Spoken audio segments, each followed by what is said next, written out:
ശ്രീ അനിൽ അമ്പലക്കര, ഇവിടെ എന്താണ് ജസ്റ്റിസ് ഹേമ രണ്ടോ മൂന്നോ എടുത്ത് പറയുന്നുണ്ട്, ഇത് മലയാള സിനിമയിൽ എല്ലാവരെയും പറ്റി പറയുന്നതല്ല, എല്ലാ പുരുഷന്മാരെയും പറ്റി പറയുന്നതല്ല, എല്ലാ നിർമ്മാതാക്കളെയും പറ്റി പറയുന്നത്, എല്ലാ സംവിധായകരെയും പറ്റി പറയുന്നതല്ല. പക്ഷേ ഈ എന്താണ് 1000 ലിറ്റർ പാലിൽ ഒരു തുള്ളി വിഷം വന്നാൽ പാല് മുഴുവൻ കേടാവുമെന്ന് പറഞ്ഞു മട്ട് ഒരു തുള്ളി വിഷം അവിടെ ഉണ്ട്. ആ വിഷം എടുത്തു മാറ്റേണ്ടത് അനിവാര്യമാണ്. ആ വിഷം എടുത്തു മാറ്റാൻ നമ്മുടെ സർക്കാർ സംവിധാനങ്ങൾ മടിക്കുന്നു എന്നൊരു തോന്നലുണ്ടോ ശ്രീ അനിൽ അമ്പലക്കര?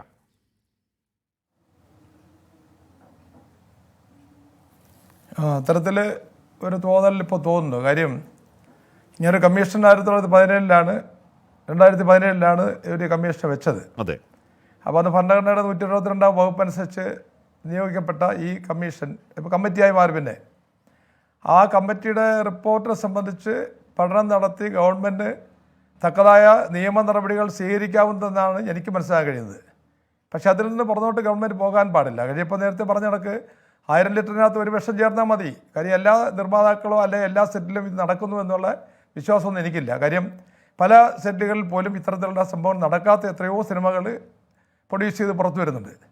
പക്ഷേ ചില സിനിമകളിൽ ഇത് നടക്കുന്നു എന്നുള്ളത് യാഥാർത്ഥ്യങ്ങളാണ്. അത് നമുക്കെല്ലാം അറിയാം. ഞാൻ ഈ ഫീൽഡിൽ നിൽക്കുന്ന ഒരു പ്രൊഡ്യൂസർ എന്നതിൽ പല തരത്തിലുള്ള പല അഭിപ്രായങ്ങളും നമ്മൾ കേട്ടിട്ടുണ്ട്.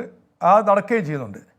ഇതിപ്പം ഇപ്പോൾ സ്ത്രീകൾക്ക് വെച്ചാൽ ഈ നടികൾക്കെതിരെ ഉള്ള ഒരു അതിക്രമത്തിൻ്റെ അടിസ്ഥാനത്തിലാണ് ഈ WCCA ഒക്കെ വരുന്നതും ഈ തരത്തിലൊരു ഇടയ്ക്ക് ഗവൺമെൻറ് പോയി ചെയ്തത്.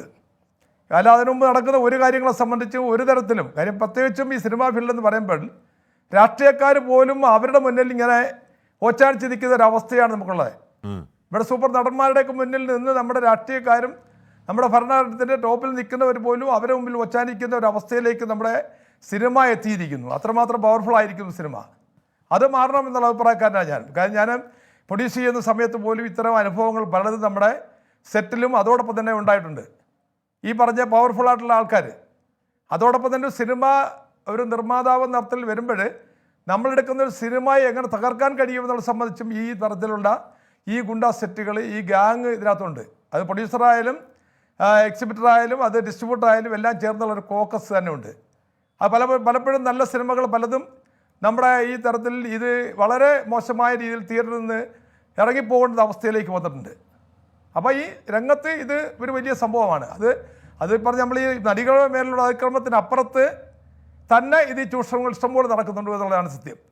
ഇപ്പോൾ ഒരു സൂപ്പർ സ്റ്റാറുള്ള ഒരാൾ ലൊക്കേഷനിൽ വന്നാൽ എല്ലാവരുമല്ല വന്നാൽ കൂടെയുള്ള സഹനടന്മാരോടോ നടികളുടെ പോലും വളരെ പുച്ഛമായ രീതിയിൽ പെരുമാറുന്ന കാഴ്ച ഞാൻ കണ്ടിട്ടുണ്ട്.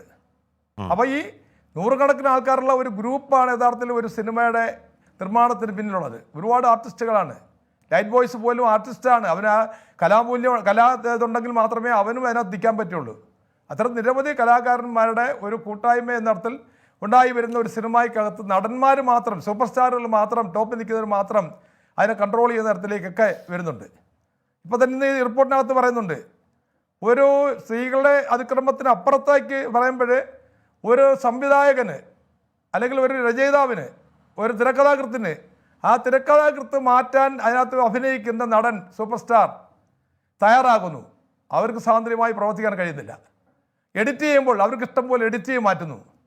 അപ്പോൾ ഈ തരത്തിലൊക്കെ നമ്മുടെ മലയാള സിനിമയിൽ പല തരത്തിലുള്ള ഈ തരം മോശമായ പ്രവണതകൾ നടക്കുന്നുണ്ട് എന്നുള്ള സത്യം. ശരി, ഞാൻ തിരികെ